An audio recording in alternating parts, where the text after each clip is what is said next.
नमस्कार। मैं नवनीत कुमार, सहायक प्रोफेसर हिंदी विभाग, उड़ीसा राज्य मुक्त विश्वविद्यालय संबलपुर, आप सबका स्वागत करता हूं। पहली इकाई है आख्यान के विविध रूप और उपन्यास। हम हिंदी साहित्य में आप देखेंगे कि उपन्यास एक महत्वपूर्ण गद्य विधा के रूप में सामने आती है। यह समाज, व्यक्ति और युग के चित्रण के रूपों का सशक्त माध्यम रहा है। उपन्यास ने हिंदी साहित्य को एक समूचे व्यापक जनमानस से जोड़ा है।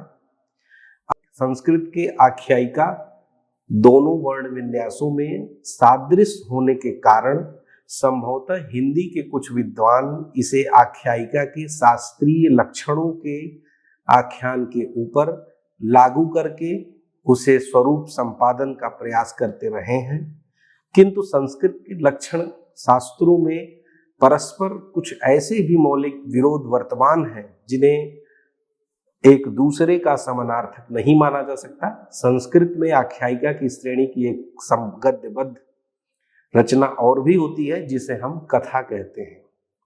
अब आख्यान क्या है?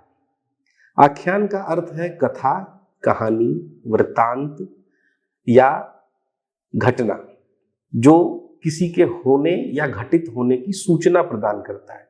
ये विस्तृत प्रबंध भी हो सकते हैं जिसमें प्रेम, भक्ति, वीरता जैसे भावनाओं का चित्रण किया जाता है।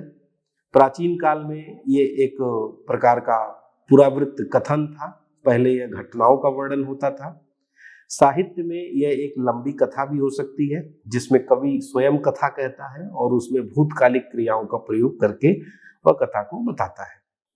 आख्यानक शब्द का अर्थ छोटी छोटी घटनाओं से भी हम ले सकते हैं। रंगमंच के संदर्भ में बात करें तो गुजरात और राजस्थान का यह एक लोक नृत्य है जो एक संगीत की विधा में, अभिनय की शैली में अभिनेताओं द्वारा प्रदर्शित किया जाता है।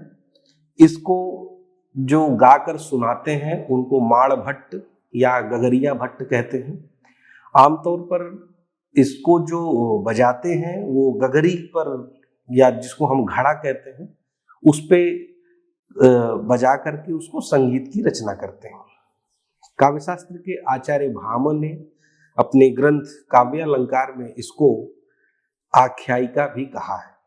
अब आख्यायिका एक प्रकार की लघु कल्पित कहानी है जिसमें रचनाकार अपनी कल्पना के माध्यम से कथा का सृजन करता है।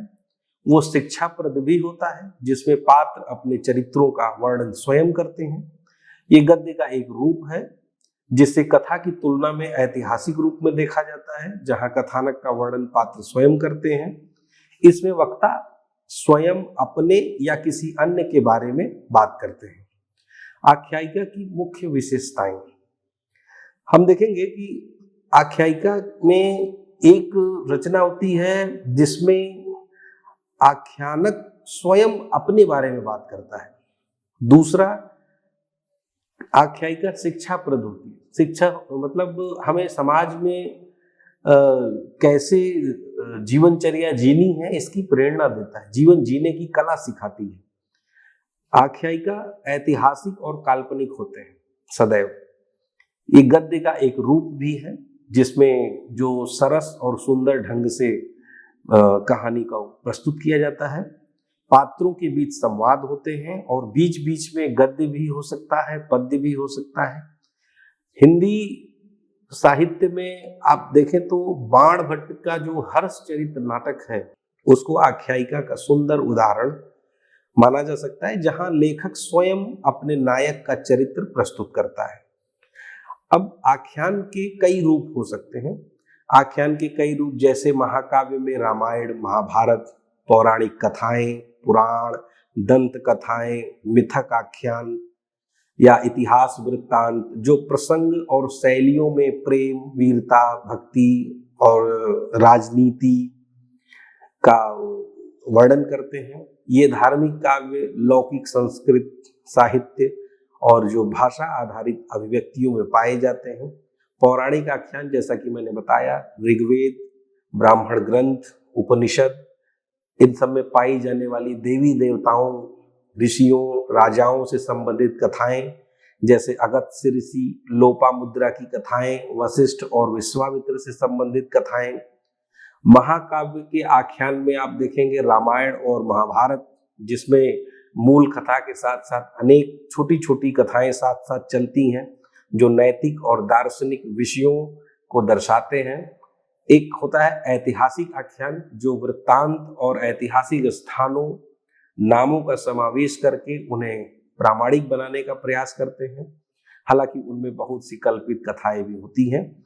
दूसरा एक है दंत कथाएं या मिथक, जिसको हम लोग कहते हैं। जैसे हमारे आसपास हमारे संस्कृति में बहुत सारी ऐसी बातें गढ़ दी जाती हैं, बहुत सारी ऐसी कथाएं चलती हैं जिनका कोई प्रमाण नहीं होता है, जिनका कोई स्रोत नहीं होता है, जिनका कोई आधार नहीं होता है, लेकिन चूंकि वह कथाएं हमारे पूर्वजों से, हमारे संस्कार में, हमारे माता पिता से या हम अपने दादा से, नाना नानी से इस कथा का हम श्रवण करते आते हैं, तो यह एक परंपरा के रूप में आगे चलती रहती है, जिसको हम कहते हैं कि ये दंत कथाएं हैं। एक गाथा में एक शब्द है गाथा, जिसको लोक गाथा कहते हैं। ये गेय शैली में भी होता है और गद्य शैली में भी होता है। गाथा गाने के लिए जो कलाकार हैं वो गेय शैली में गीतों को गाते हैं और अपने जो इष्ट हैं, जो देवी देवता हैं या जो उनके नायक होता है उनके गाथा का, उसका वो महिला मंडल करते हैं। अब आते हैं आख्यान और उपन्यास।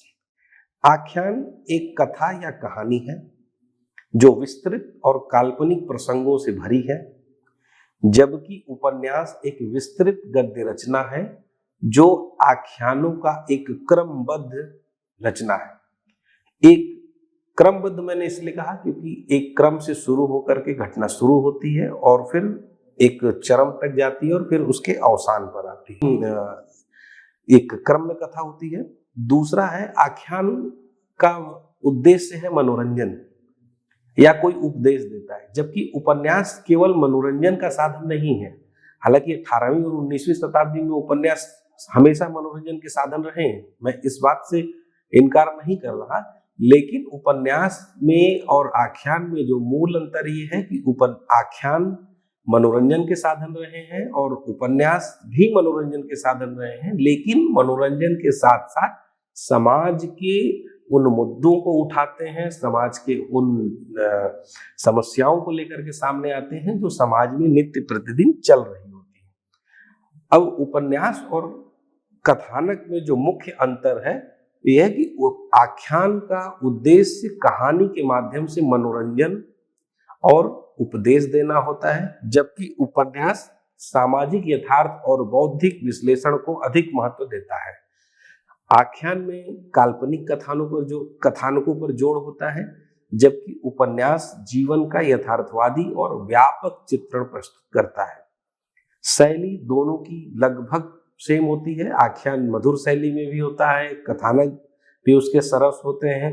उपन्यास में भी वही समानता है, शैली मधुर होती है और इनके जो सहज और स्वाभाविक शैली में भी उपन्यास चलता है। उपन्यास गद्य साहित्य की एक काल्पनिक और लंबी कथा है जो मानव जीवन के अनुभव का चित्रण करती है, मानव जीवन के अनुभव को सामने लेकर आती है। यह मनोरंजन के साधन है। साथ ही उपन्यास, जैसा कि अभी मैंने पीछे बताया कि उपन्यास मनोरंजन के साथ साथ समाज के मुद्दों को सामने लाकर प्रकट करते हैं। उपन्यास की मुख्य विशेषताएं। काल्पनिक गद्य कथा। उपन्यास, जैसा कि मैंने पीछे बताया कि उपन्यास काल्पनिक गद्य कथाओं का माध्यम है। इसमें कहानी लंबी होती है और जो रचनाकार होता है वो कथा को कहने के लिए कल्पना का सहारा लेता है। मानव जीवन का चित्रण। दूसरा, कथानक और पात्र। इसमें एक विस्तृत कथानक होता है, पात्र होते हैं, परिवेश होते हैं। जब पाठक उपन्यास को पढ़ रहा होता है तो वह उन्हीं परिवेश में खो जाता है या अपने को उन्हीं परिवेश से जुड़ा हुआ पाता है। एक जनतांत्रिक विधा है उपन्यास, जिसमें कोई भी शिक्षित व्यक्ति भी उपन्यास पढ़ सकता है। जो कम पढ़ा लिखा है वह भी पढ़ सकता है उपन्यास। और ये सबसे आनंद का विषय यह है कि ये उपन्यास पढ़े लिखे लोगों और कम पढ़े लिखे लोगों दोनों की समझ में आता है। विभिन्न अनेक प्रकार की विषय वस्तु रहती हैं जो पाठक को अपनी रुचि के अनुसार, अपने समझ के अनुसार, अपनी भावना के अनुसार चयन करता है और उसको पढ़ता है। कुल मिलाकर कहने का अर्थ यह है कि उपन्यास विधा का जन्म आख्यान परंपरा से ही हुआ है। आख्यान छोटी इकाई है, उपन्यास उसकी बड़ी इकाई है। आख्यान से ही निकल करके चीजें बड़ी रूप में सामने आती हैं, जिसे हम उपन्यास कहते हैं। कह सकते हैं कि आख्यानों का क्रम ही बड़े अर्थ में उपन्यास कहलाता है। और हिंदी के एक बड़े आलोचक हैं गोपाल राय, अपनी किताब में लिखते हैं हिंदी उपन्यास के इतिहास में कि हिंदी में नावल के अर्थ में उपन्यास शब्द का पहली बार प्रयोग सन 1875 में हुआ था। वस्तुतः उपन्यास पश्चिम की ही देन है, लेकिन बाणभट्ट की कादंबरी को विश्व का पहला उपन्यास माना जा सकता है। कुछ लोग जापानी भाषा में 1007 ईस्वी के आसपास जेंजी की कहानी नामक एक उपन्यास है, उसको पहला उपन्यास मानते हैं। यूरोप का प्रथम उपन्यास सेंसुएटिक डॉन क्विस्ट माना जाता है, जो स्पेनी भाषा का उपन्यास है। इसी तरह से आचार्य रामचंद्र शुक्ल के अनुसार परीक्षा गुरु हिंदी का प्रथम उपन्यास है, जिसको श्रद्धा राम फुल्लौरी ने भाग्यवती को भी हिंदी का प्रथम उपन्यास माना है। इसी प्रकार आप देखेंगे मलयालम में, तमिल में और बंगाली में कई सारे उपन्यासकार रचना कर रहे थे और पूरे भारतीय भाषाओं में उपन्यास बड़ी संख्या में लिखे गए। आपको मैं कुछ सहायक पुस्तकों के बारे में बताता हूँ, आप यहाँ से भी इनका अध्ययन कर सकते हैं। गोपाल राय की पुस्तक है हिंदी उपन्यास का विकास, राजकमल प्रकाशन नई दिल्ली से प्रकाशित हुआ है। एक पुस्तक है आधुनिकता और हिंदी उपन्यास, इंद्रनाथ मदान की है। और एक पुस्तक है हिंदी उपन्यास का विकास, मधुरेश, लोक भारती प्रकाशन से है। और चूंकि हम हिंदी साहित्य को शुक्ल जी के बिना जिनको हम आचार्य रामचंद्र शुक्ल के नाम से जानते हैं, इनका हिंदी साहित्य का इतिहास है। समूचा हिंदी साहित्य, हिंदी जगत आचार्य रामचंद्र शुक्ल के ही पद चिन्हों का अनुसरण करता है। तो ये थे आज के इकाई के बारे में कुछ बातें। शेष अगली कक्षा में बात करेंगे। नमस्कार।